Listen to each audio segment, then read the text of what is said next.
नमस्कार, आप सभी का एक बार फिर से स्वागत है हमारे चैनल भक्ति ज्ञान में। आप सभी को गणेश चतुर्थी की हार्दिक शुभकामनाएं।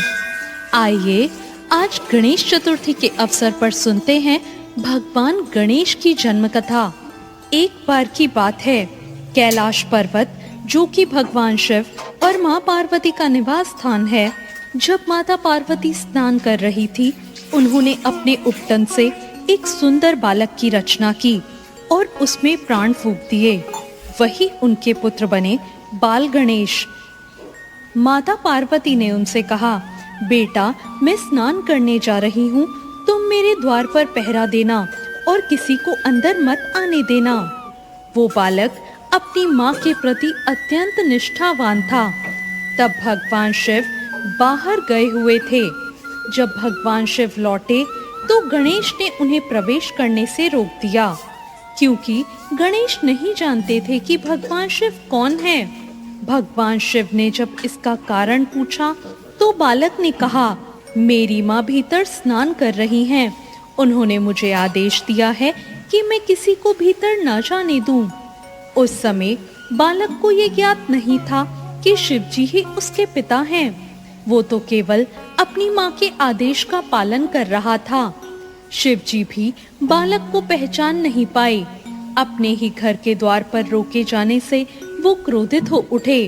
उन्होंने अपने गणों को आदेश दिया कि इस बालक को यहाँ से हटाओ, परंतु माता पार्वती के आशीर्वाद से वो बालक अजय था और उसने समस्त गणों को परास्त कर दिया। अंत में भगवान शिव को बहुत क्रोध आया और वो स्वयं उससे युद्ध करने लगे और उन्होंने त्रिशूल से उस बालक का मस्तक काट दिया। कुछ समय बाद जब पार्वती जी बाहर आई तो अपने प्रिय पुत्र का शव देखकर विलाप करने लगी।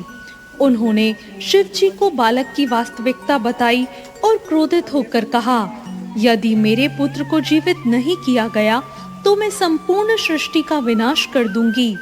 ये सुनकर ब्रह्मा जी भी प्रकट हो गए और पार्वती जी को शांत करने लगे। शिव जी को भी अपनी भूल का एहसास हुआ और उन्होंने माता पार्वती से क्षमा मांगी। उन्होंने प्रतिज्ञा की कि बालक को पुनः जीवित किया जाएगा। उन्होंने अपने गणों, जिनमें नंदी भी शामिल थे, उनको आदेश दिया कि पहले ऐसा जीव खोजो जो अपनी माँ से अलग हो। संयोगवश उन्हें एक हाथी का शिशु मिला। उसकी माँ उसकी तरफ पीट करके सो रही थी। इसलिए कहा जाता है, कभी माँ को अपने बच्चे की तरफ पीट कर नहीं सोना चाहिए।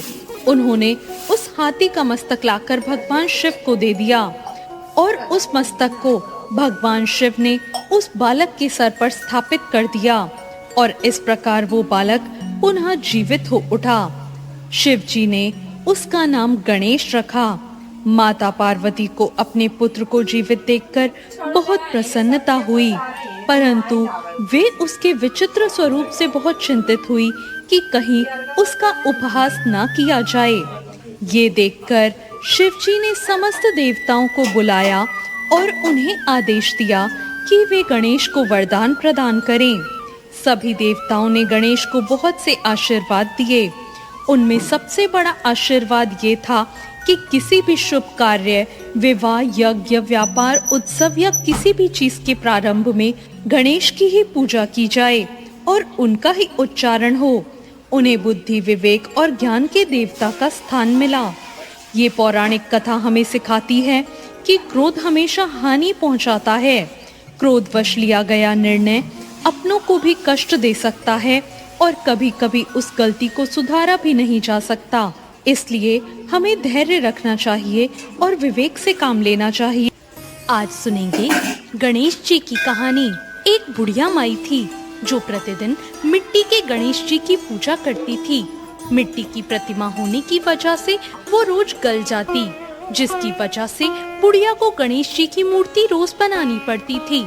उस समय उसने एक सेठ का मकान बनते देखा।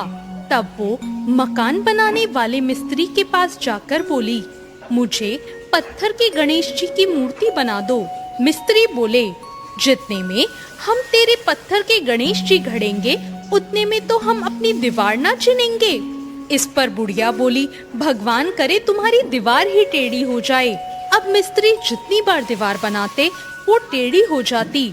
ऐसा करते करते उन्हें शाम हो गई, पर दीवार बन नहीं पाई। जब शाम को सेठ आया तो उसने कहा, आज कुछ भी काम नहीं किया। तब एक मिस्त्री ने सेठ जी को बताया कि एक बुढ़िया आई थी। वो कह रही थी, मेरे पत्थर के गणेश जी गढ़ दो। हमने ऐसा नहीं किया तो उसने कहा, तुम्हारी दीवार टेढ़ी हो जाए।